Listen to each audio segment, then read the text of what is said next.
요즘 뉴스를 보면은 비인간적인 범죄라는 표현이 심심치 않게 등장합니다. 작년에 우리나라를 떠들썩하게 했던 N번방 사건은 대표적으로 비인간적인 범죄로 불리워졌어요. 그 이전에 2018년 강서구에서 있었던 PC방 살인 사건은 너무나도 잔혹한 나머지 이건 비인간적이다라고 불렸죠. 올해 초에 있었던 정인이 살해 사건 혹은 약자 하나를 놓고 여러 사람이 괴롭힌다든지 하는 일은 비인간적인 범죄라고 우리가 부르고 있습니다. 요즘 미얀마의 군부 독재가 민간인들을 향해서 총을 쏘고 사람을 죽인 이후에 그 시체를 불살라서 사람들에게 겁을 주는 것 역시 굉장히 비인간적인 범죄죠. 그런데 이 비인간적이다라는 표현은 뭔가 나쁜 짓을 했을 때에만 쓰이는 것이 아니라 사람으로서 마땅히 해야 하는 그런 일들을 하지 않을 때도 우리가 사용합니다. 해마다 겨울이면은 한두 차례씩 어떤 청년이 술 마시고 취해가지고 이 추운 겨울날 길거리에서 잠이 들었는데 그러다가 얼어 죽었다라는 뉴스가 올라와요. 문제는 그 곁을 수많은 사람들이 지나다니면서도 아무도 돌보지 않았던 거죠. 그런 뉴스가 올라올 때마다 우리가 생각합니다. 왜 이렇게 세상이 비인간적이 되었는가? 그런 의미에서 이 맥주절은 이 비인간적인 시대에 인간적으로 살아간다는 것이 무엇인지를 가르쳐주는 절기입니다. 종종 오순절 혹은 칠칠절, 초실절이라고도 불리는 이 맥주절을 지키는 방식에 대해서 성경 여기저기에서 많이 가르치고 있습니다. 예를 들어서 신명기 16장 말씀을 보겠습니다. 내 하나님 여호와 앞에 칠칠절을 지키되 내 하나님 여호와께서 내게 복을 주신 대로 내 힘을 헤아려 자원하는 예물을 드려야 한다. 여기까지는 우리가 참 잘 알고 있는 내용이죠. 오늘도 여러분께서 기도하며 준비한 맥주 감사의 예물을 주님께 드렸잖아요. 너무나도 잘 하셨어요. 그런데 맥주절은 거기서 끝나는 것이 아닙니다. 하나님은 그거 말고 한 가지를 꼭 더 해야 된다라고 말씀을 하셔요. 그것이 그 다음 절 11절에 나와 있습니다. 너와 내 자녀와 노비와 내 성중에 있는 레위인과 및 너희 중에 있는 객과 고아와 과부가 함께 내 하나님 여호와께서 자기의 이름을 두시려고 택하신 곳에서 내 하나님 여호와 앞에서 즐거워할지니라. 여러분, 여기 말씀에 나오는 노비와 레위인, 객과 고아와 과부, 이 사람들의 공통점이 뭔지 아십니까? 이 사람들은요, 토지가 없는 사람들이에요. 땅이 없는 사람들. 노비는 당연히 땅이 없었고요. 레위인은 이스라엘의 그 12지파 가운데 유일하게 땅을 기업으로 받지 못한 사람들입니다. 객, 이 사람들은 외국인이에요. 나그네예요. 그러니까 타지에서 온 사람이니까 땅이 없죠. 농사지을 땅이 없죠. 고아, 아버지, 부모님이 없으니까 이 고아는요, 땅을 가질 수가 없었어요. 유산으로 물려받지 못했습니다. 과부는 남편이 없으니까 또 농사를 지을 수 있는 땅이 없는 거예요. 그러니까 이 사람들은 남들이 맥주절날 추수의 기쁨을 누릴 때, 초실절의 기쁨을 누릴 때 곁에서 조용히 지켜봐야만 하는 사람들이에요.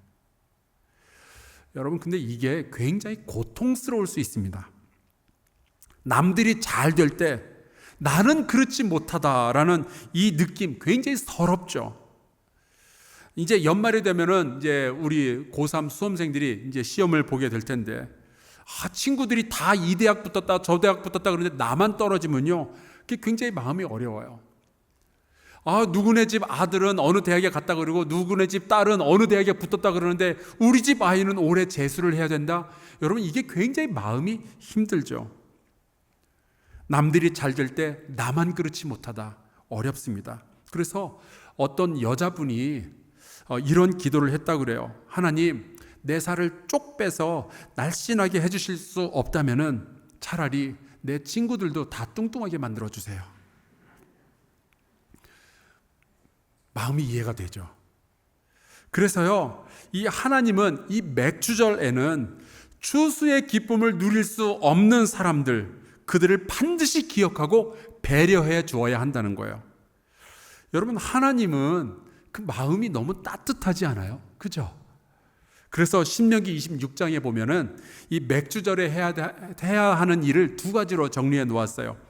26장 10절, 여호와여, 이제 내가 주께서 주신 토지 소산의 만물을 가져왔나이다. 처음 열매, 그래서 초실절이라고 부릅니다. 너는 그것을 내 하나님 여호와 앞에 두고 내 하나님 여호와 앞에 경배할 것이며, 우리가 감사의 제사를 드리는 거예요. 근데 또 하나, 내 하나님 여호와께서 너와 내 집에 주신 모든 복으로 말미암아 너는 레위인과 너희 가운데 거류하는 객과 함께 즐거워할지니라. 너 혼자 즐거워하지 말고 너의 즐거움을, 그 즐거움을 누릴 수 없는 사람들과 함께 나눠야 된다는 말씀이에요. 저는 이 말씀을 읽으면서 우리 하나님 너무 인간적이시다라는 생각을 했습니다. 물론 말이 안 되죠. 어떻게 하나님이 인간적일 수가 있겠어요? 대신에 말을 이렇게 바꾸면 좋겠습니다. 인간이 하나님 아버지의 마음을 닮았어야 했다. 저는 이렇게 믿어요. 하나님의 이 따뜻한 마음을 닮으면 닮을수록 우리는 더 인간적인 사람이 될 수 있겠구나. 저는 우리 사랑하는 성도들 여러분 모두가 하나님 아버지의 이 따뜻한 마음을 더 닮을 수 있기를 주의 이름으로 축원합니다. 우리가 하나님의 마음을 닮으면 닮을수록 이 세상은, 비인간적인 이 세상은 조금 더 인간적인 세상으로 변해갈 수 있을 거예요. 오늘 우리가 함께 읽은 이 룻기에 보면은 바로 그렇게 하나님의 마음을 닮아서 정말 인간적인 삶을 살아가던 사람들의 이야기가 기록되어 있어요. 그 주인공으로 등장하는 두 인물이 룻과 보아스입니다. 이 룻과 보아스가 만났던 바로 그 시기가 이삭 줍기를 하는 시기, 바로 맥주절의 시기였어요. 그래서 이제 유대인들은 이 맥주절이 오면은 반드시 식구들이 모여 앉아서 이 룻기를 읽습니다. 그래서 이제 메갈로트 루트라고 하는데 늘 이 사람들은 전통적으로 요즘에도 이 룻기를 읽어요. 그런데 이 유대인들이 룻기를 읽는 이유는 단순히 시기가 맞아떨어져서 읽는 것이 아닙니다. 사실은 거기에 더 깊은 의미가 있어요. 이 룻기가요, 맥주절의 의미를 가장 잘 설명해 놓은 책이기 때문에 이 유대인들이 읽는 겁니다. 그것은 참으로 인간답게 산다는 것이 어떤 것이냐, 이것을 이 책이 설명해 놓았어요. 오늘은 그 부분을 여러분과 함께 나누려고 합니다. 이 룻기의 주인공은 룻이라는 젊은 여성인데요, 이 사람에게는 아주 독특한 이력이 있죠. 룻은 이스라엘 사람이 아니라 모압 여자였어요. 저희 교회에도 외국인 며느리를 보신 권사님이 계셔요. 제가 결혼 주례를 했는데 아들 내외가 요즘도 참 예쁘게 신앙생활 잘 하고 있습니다. 그러고 보니까 제가 싱가포르 사람도 결혼 주례를 했고요, 또 인도네시아 사람도 바로 이 자리에서 결혼 주례를 했습니다. 근데 여러분, 외국인으로서 한국에서 살아간다는 것이 이게 쉬운 일이 아니에요. 저도 미국에서 17년을 살아봤는데 전혀 쉽지 않습니다. 굉장히 많은 불편함들이 있어요. 근데 룻은 이제 외국인 이민자로서 이 이스라엘 베들레헴이라는 곳에 들어와서 살게 된 거예요. 게다가 이 룻이 살던 시대는요, 사사기의 시대입니다. 사사들이 치리하던 시대였어요. 그런데 이 사사 시대에 이 이스라엘 백성들의 마음속에 모압 사람은 어떠한 사람들이었는가? 이미 출애굽 시절부터요, 모압 백성에게는요 미운 털이 박혀 있었습니다. 이스라엘 백성의 감정이 모압 사람들에게 별로 좋지가 않았어요. 이 출애굽을 해서 가나안 땅으로 가는 길에 모압 땅을 지나가야 되는데 우리가 아무것도 안 건드리고 지나만 갈 테니까 허락해달라 그랬더니 모압 사람들이 거절을 했어요. 그래서 그게 너무나도 마음이 서운했던 나머지 이 율법에 보면은 모압 사람은 영원히 여호와의 총회에 들어오지 못한다라고 법으로 아예 적어놓기까지 했습니다. 엎친 데 덮친 격으로 이 룻이 살던 이 사사의 시대에요, 이스라엘과 모압 이 두 나라가 전쟁도 했습니다. 그런데 전쟁을 했는데 이스라엘이 졌어요. 그때의 상황을 사사기 3장에 이렇게 기록해 놓았습니다. 이에 이스라엘 자손이 모압 왕 에글론을 18회 동안 섬기니라. 그러니까 이 이스라엘은 18년 동안이나 이 모압 나라의 식민지가 되어 있었던 거죠. 그러면 여러분, 이스라엘 사람들이 모압 사람들을 좋아하겠어요? 싫어하겠어요? 당연히 별로 안 좋아하죠. 우리나라는 지금도 일본에게 안 좋은 감정이 있잖아요. 역사를 잊은 백성에게는 미래가 없다, 막 그래 가면서 일본 제품 불매 운동도 우리가 벌이고 그러잖아요. 당연히 이 이스라엘 사람들은요, 모압 사람에게 별로 그렇게 감정이 좋지가 않았습니다. 그런데 하필이면은 이 룻이 모압 사람인 거예요. 그런 외국인이 이스라엘의 베들레헴이라는 곳에 들어와서 시어머니를 따라서 지금 이민 들어온 겁니다. 그리고 먹고 살겠다고 남들이 추수하는 밭에 가서 땅에 떨어진 이삭을 줍는 내용이 오늘 우리가 함께 읽은 말씀의 배경입니다. 그러면은 이 베들레헴 사람들이 이 외국인 여자에게 어떻게 할까요? 어쩌면 이렇게 말할 수도 있을 거예요. 너는 여기 올 자격이 없다고. 너 모압 사람 아니냐고. 모압이 역사적으로 얼마나 우리한테 못되게 굴었는데 너 같은 여자가 어떻게 우리의 추수의 기쁨에 함께 할 수 있겠냐고. 나가라고. 그럴 수도 있어요. 어쩌면은 그 옛날 소돔성의 불량배들이나 아니면 베냐민 지파의 불량배들처럼 작당을 해가지고 룻을 괴롭힐 수도 있었죠. 그런데 룻기 2장 8절에 보면은 이런 말씀이 나옵니다.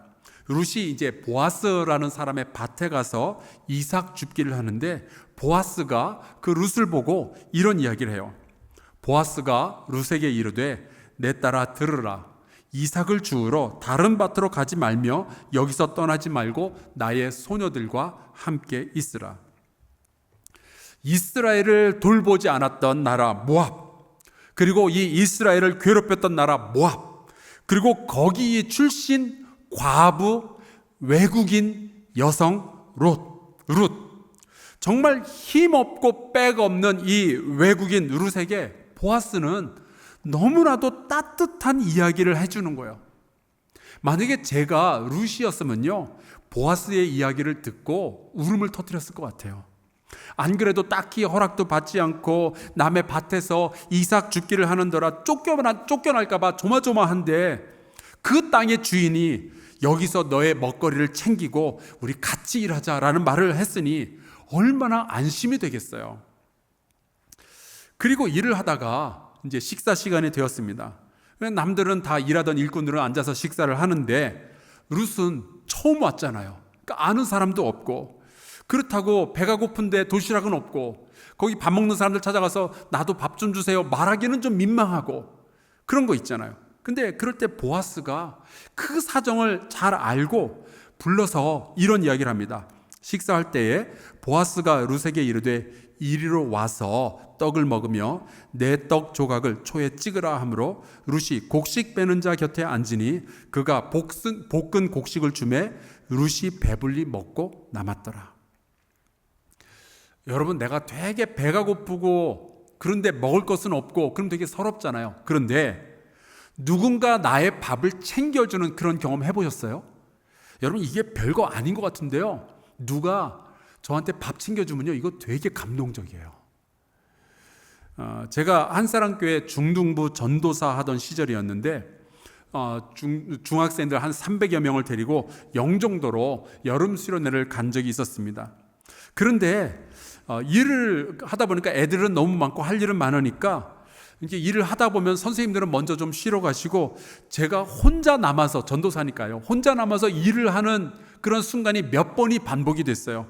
근데 이게 반복되면서 마음이 서운해지기 시작하더라고요. 마음이 상했어요. 그런데 갑자기 또 누가 수박을 사왔다 그러면서 다들 와서 먹으라 그러는데 아직 저는 이제 일이 끝나질 않은 거예요. 그래서 선생님들 보고 먼저 가서 드셔라, 저는 곧 쫓아가겠다 그래 놓고 이제 제 일을 다 마친 후에 드디어 이제 수박 먹는 장소로 갔거든요. 가봤더니 선생님들은 이미 수박을 다 먹고 끝난 거예요. 저는 혼자서 일하고 있었는데 그때 제가 생각을 했죠. 이거 너무 비인간적이다. 지금이야말로 내가 내 감정을 폭발시킬 수 있는 모든 조건이 완비가 되었다. 그래서 제가 이제 제 서운한 감정을 확 드러내려고 하는 순간, 지금은 제3한사랑교회로 가신 그 장성주 장로님이 그때 중등부 부장 선생님이었어요. 그분이 전도사님 일로 오세요 그러는 거예요. 가봤더니 따로 챙겨두었던 가장 잘 익은 수박 한 대야를 저한테 이렇게 탁 주시면서 이거 전도사님 드세요 그러는 거예요. 그때 부글거렸던 제 마음이 싹 녹는 거 있죠. 이거 참 인간적이다. 제가 그렇게 생각을 했습니다. 말씀을 보니까 보아스는 그렇게 마음이 따뜻한 사람이었어요. 밥을 다 먹은 후에 다시 일을 시작을 하려고 하는데 이제 룻이 자리에서 일어나서 살짝 나가니까 그때 보아스가 자기 추수꾼들을 불러서 비밀리에 이런 말을 합니다. 룻이 이삭을 주우러 일어날 때에 보아스가 자기 소년들에게 명령하여 이르되 그에게 곡식단 사이에서 줍게 하고 책망하지 말며 또 그를 위하여 곡식 다발에서 조금씩 뽑아 버려서 그에게 줍게 하고 꾸짖지 말라 하니라. 사실 이 이스라엘 사람들이 추수를 하면서 바닥에 떨어지는 곡식까지 싹싹 다 긁어가면은 가난한 사람들, 땅을 갖지 못한 사람들이 음식을 구할 방법이 없으니까 어느 정도 그냥 내버려 두라라는 것이 율법의 명령이었어요. 참 인간적이죠. 그런데 보아스는 거기에서 멈추는 것이 아니라 심지어 곡식 다발에서 몰래 조금씩 보리를 뽑아서 버려서 룻이 자존심 상하지 않고도 더 많은 이삭을 주울 수 있도록 배려하라는 거예요. 얼마나 인간적인 생각이에요.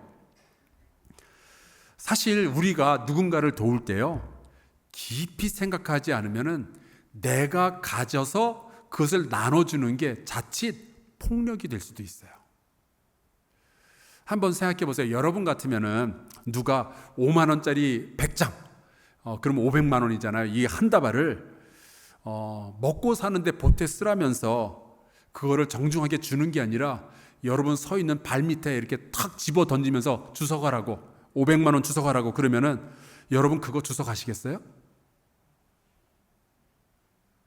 왜 대답을 안 하세요? 좀 고민되니까 좀 줄여볼까요? 한 5만 원 정도로? 아마 자존심 있는 분이라면은 그까짓 것 너나 가지라고, 나는 그런 거 필요 없다고 그러지 않겠어요? 여러분, 돈을 내가 가지고 있다고 해서 그거 가지고 누구나 다 다른 사람들을 도울 수 있는 게 아니더라고요. 상대방의 인격과 그분의 자존심마저 배려해야 그게 진짜 도와주는 거죠. 근데 그 마음을 가진 사람이 보아스였어요. 정말 인격적으로, 인간적으로 훌륭한 사람이죠. 그런데 이 보아스하고 룻 사이에는요, 곡식만 왔다 갔다 한 것이 아니었습니다.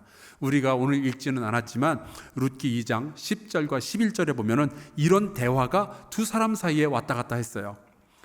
10절, 룻이 엎드려 얼굴을 땅에 대고 절하며 그에게 이르되 나는 이방 여인이거늘, 나는 외국인이거늘 당신이 어찌하여 내게 은혜를 베푸시며 나를 돌보시나이까 하니 보아스가 그에게 대답하여 이르되 내 남편이 죽은 후로 내가 시어머니에게 행한 모든 것과 내 부모와 고국을 떠나 전에 알지 못하던 백성에게로 온 일이 내게 분명히 알려졌느니라.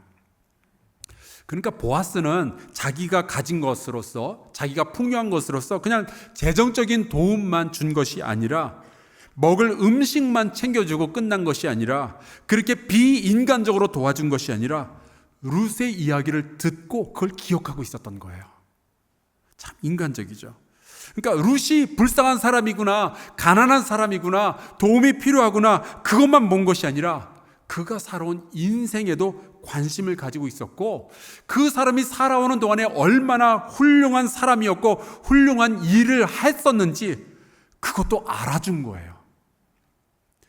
가진 재물이 있기 때문에 내가 퍼줄게, 이거는 어쩌면 쉬운 일이죠. 하지만 도움을 받는 자, 가난한 자의 이야기를 들어주고 또 그의 친구가 되어주고 그의 마음마저 알아주는 거, 이거 굉장히 어려운 겁니다. 그런데 보아스는 그 일을 다 할 수 있었던 거예요. 그게 하나님의 따뜻한 마음을 닮은 정말 인간적인 사람의 이야기이죠. 그런데 우리 한사랑교회의 지역사회 선교부가 그 일을 너무 잘하고 있더라고요. 그래서 제가 자랑 삼아서 영상을 하나 준비했는데 잠깐 좀 보시겠습니다.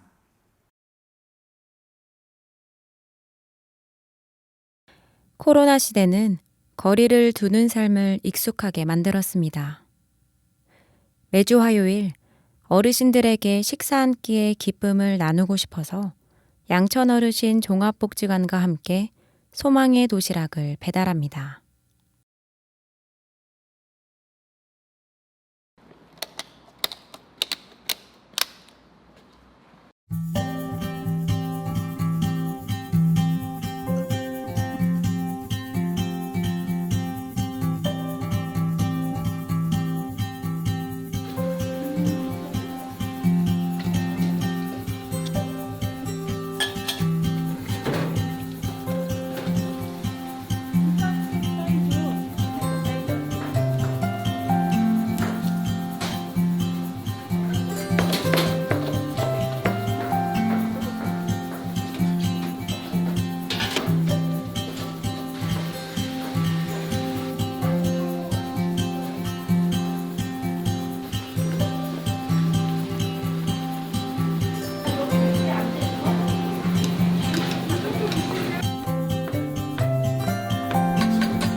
난 내가 아닌 줄 알았다?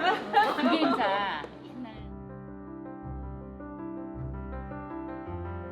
말로 표현할 수 없이 기쁩니다. 코로나로 인하여 힘들어하고 애로움을 느끼시는 우리 주변의 어르신들이 계십니다. 그래서 그분들에게 찾아가서 이루어하며 소망을 전해야 한다고 생각하고 기도하면서 화소락을 준비했습니다. 아침 7시부터 분주하게 준비한 화소락 도시락 123개가 구수한 냄새와 뽀얀 밥 연기와 함께 완성되어 갑니다. 지금 보시는 도시락은 보관식 도시락입니다. 보존식이라고도 불리는데 급식에 제공되었던 메뉴를 반찬별로 용기에 담아 144시간 이상 영하 18도 이하에서 보관하는 방법입니다. 식중독 등이 발생했을 때 원인을 규명하기 위한 것인데 저희 화소락에서도 이 매뉴얼에 따라 시행하고 있습니다.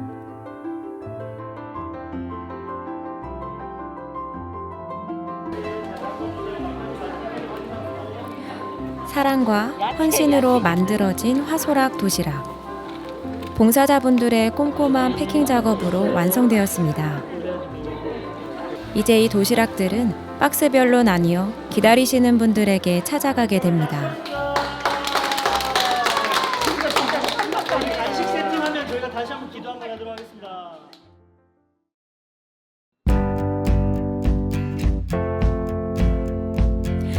만들어진 도시락을 들고 복지관으로 출발합니다.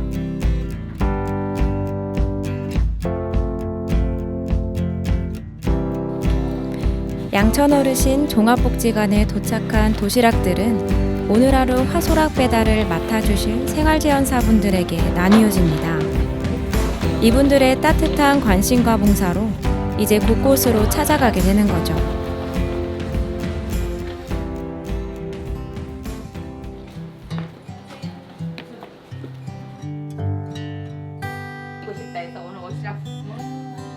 저기 안으로 할머니는 교통사고로 다리를 다치셨습니다.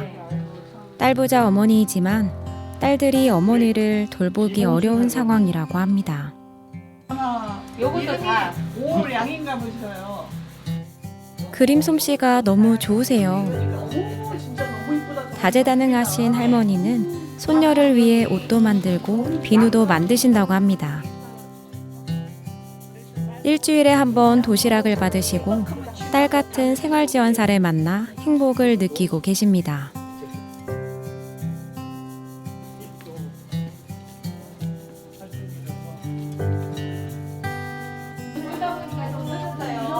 죄송합니다. 네, 감사합니다. 이쪽에 앉아서. 아니, 앉으세요. 내가 의자 가줄게. 알려서.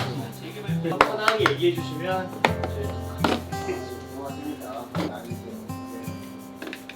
직접 다 그렇게 다 해주시는 거예요? 네.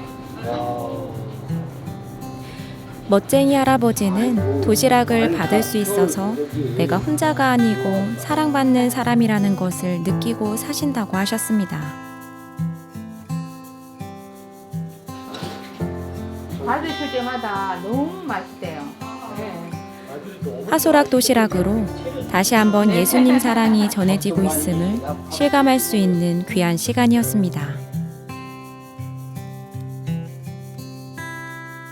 네, 어르신들이 한 끼 해결함에 굉장히 만족감을 느끼는데요. 특별히 우리 어르신들은 제가 목사님들도 방문해 보셨지만 굉장히 환경이 조금 열악하시고 이런 분들한테 제가 도시락을 갖다 드리는데 반찬도 그렇고 국도 그렇고 모든 것에 정성이 느껴져서 어르신들이 굉장히 만족하고 있고요.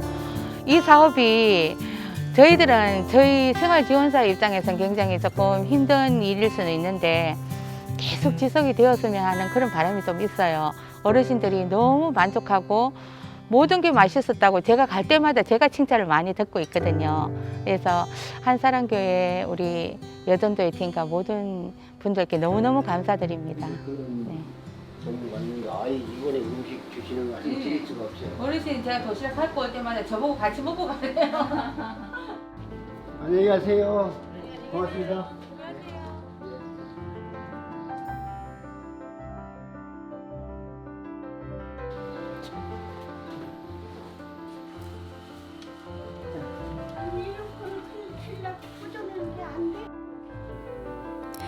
할머니는 도시락을 전하는 생활지원사의 기도와 관심으로 행복을 더욱 느끼고 계셨습니다.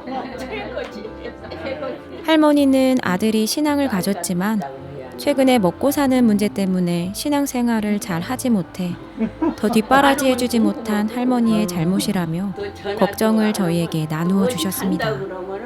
언제 올라나. 거짓말 육동에서 왔다가 여기 부모님 올라가서 보면 거짓말.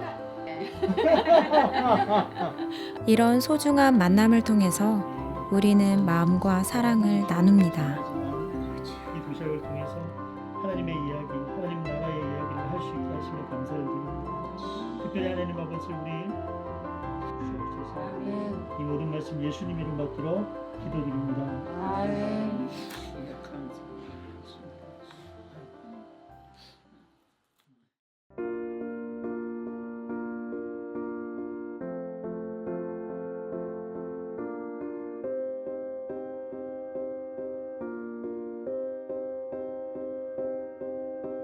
You and I, we were meant to be.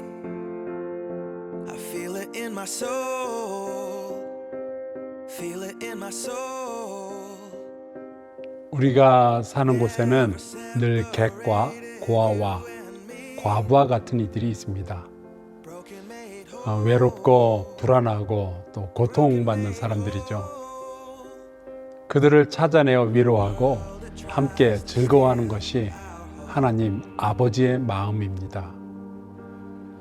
코로나19 때문에 그 객과 고아와 과부가 우리를 찾아올 수 없다면 우리가 즐거움의 소식을 가지고 그들에게 찾아가야죠. 화소락은 그 첫걸음입니다. 따뜻한 밥 한 끼에 담긴 하나님의 사랑을 전하며 함께 즐거워하는 것입니다. 지난 몇 달 동안 수고해 주신 분들께 감사드립니다. 그리고 앞으로도 이 사역이 계속 이어지기를 바라며 또 새로운 사역들도 함께 일어나게 되기를 기대합니다.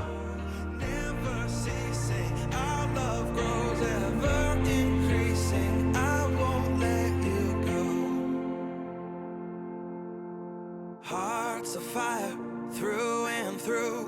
Follow me, I'll follow you. We will pursue everything together. Do. 지금 보신 것이 지난 몇 달 동안 매주 화요일마다 일어났던 일입니다. 우리 이명근 장로님 인터뷰는 좀 로봇처럼 하셨지만 얼마나 인간적인 마음, 풍성한 하나님의 마음을 가지고 이 일을 감당해 주셨는지 모르겠어요. 또 함께 하신 모든 분들께 진심으로 감사의 말씀을 드립니다. 약자를 배려한다는 것은 1년 중에 어느 한 날을 정해서 하는 행사가 아니죠. 약자를 보호하는 것은 우리의 삶의 태도입니다. 맥주절은 우리가 조금 더 인간적인 사람이 되어서 이 비인간적인 세상을 더 인간적이고 따뜻한 세상으로 만들어가기 원하시는 하나님 아버지의 계획인 거죠. 우리의 풍요로움, 우리의 즐거움이 우리 안에서만 머무는 것이 아니라 세상으로 강물처럼 흘러나가도록 하겠다는 것이 하나님의 마음이고 맥주 감사절에 담겨져 있는 정신입니다. 우리가 하나님께 감사하며 이렇게 예배 드리는 것이 우리 주변에 있는 사회적 약자들의 기쁨이 되도록 하겠다는 날이 바로 이 맥주 감사 주일이에요. 그래서요, 이 맥주절은 힘든 이 삶 속에서, 바쁜 이 삶 속에서 잊혀졌던 긍휼의 마음을 회복하는 날입니다. 우리의 인간다움을 한층 더 높이고 회복하는 그러한 날이죠. 사랑하는 성도 여러분, 오늘 맥주 감사 주일인데요. 이 날을 맞이해서 우리가 하나님께 진심으로 감사를 드리지만 또한 하나님의 이 따뜻한 아버지의 마음을 닮아서 더 인간적인 사람이 되고 이 비인간적인 세상 속에서도 주변의 어려운 이웃들을 돌아보는 우리 한사랑교회 성도들 되시기를 주의 이름으로 축원합니다. 그것이 이 맥주 감사주일이 해마다 우리에게 반복해서 돌아오는 이유예요. 우리 같이 찬송 한 곡 부르고 잠시 좀 기도했으면 좋겠습니다. 찬송가 510장입니다. 그 가사가 이렇게 돼요. 하나님의 진리 등대 길이 길이 빛나니 우리들도 등대 되어 주의 사랑 비추세. 우리들도 주님의 사랑받아서 여기까지 왔잖아요. 그러니 우리도 이 어두운 세상에 등대가 되어서 주의 사랑을 비추어 줘야죠. 우리 같이 찬송 부르고 기도하겠습니다.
같이 기도할까요? 이렇게 기도했으면 좋겠어요. 하나님, 우리 마음이 하나님 아버지의 따뜻한 마음을 담게 하여 주옵소서. 세상 살기 힘들어서 잊고 있었던 인간다움을 회복하게 하여 주옵소서. 이 비인간적인 세상에서 객과 고아와 과부를 긍휼히 여기시는 아버지의 마음을 따라 살아가는 우리 한사랑교회 성도들 되게 하여 주옵소서. 우리 같이 통성으로 기도하겠습니다. 존귀신 아버지 하나님, 주께서 붙들어 주시기를 간절히 소원합니다. 하나님께서 우리에게 이 어려운 사람들을 맡기셨나이다. 너희가 그들과 함께 즐거워할 수 있겠느냐? 너희의 이 주스의 기쁨을 그들과 함께 나눌 수 있겠느냐? 아버지 하나님, 우리가 그 마음을 받습니다. 보아스처럼 우리가 좀 더 인간적인 사람들 되게 하여 주시옵소서.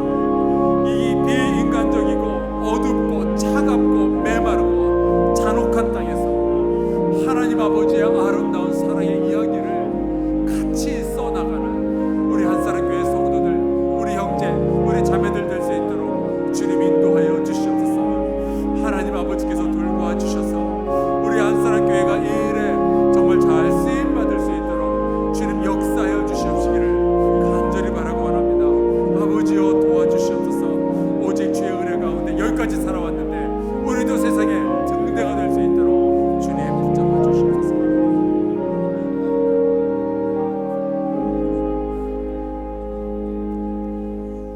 하나님 아버지, 누구에게나 복을 주길 원하시고 사랑을 베풀기 원하시는 하나님의 그 따뜻한 마음을 우리가 담게 하여 주옵소서. 창조의 목적에 부합하는 더 인간적인 사람이 되게 하여 주옵소서. 잔인하고 무관심하여 비인간적이 되어버린 이 세상에서 우리가 하나님의 진리 등대가 되게 하시고 어두운 세상을 하나님의 사랑으로 밝혀내는 하나님의 자녀 되게 하여 주옵소서. 우리 한사랑교회가 함께 이 일에 동참하게 하여 주시고 아버지의 기쁨이 되게 하여 주옵소서. 예수 그리스도의 이름으로 간절히 기도하옵나이다. 아멘.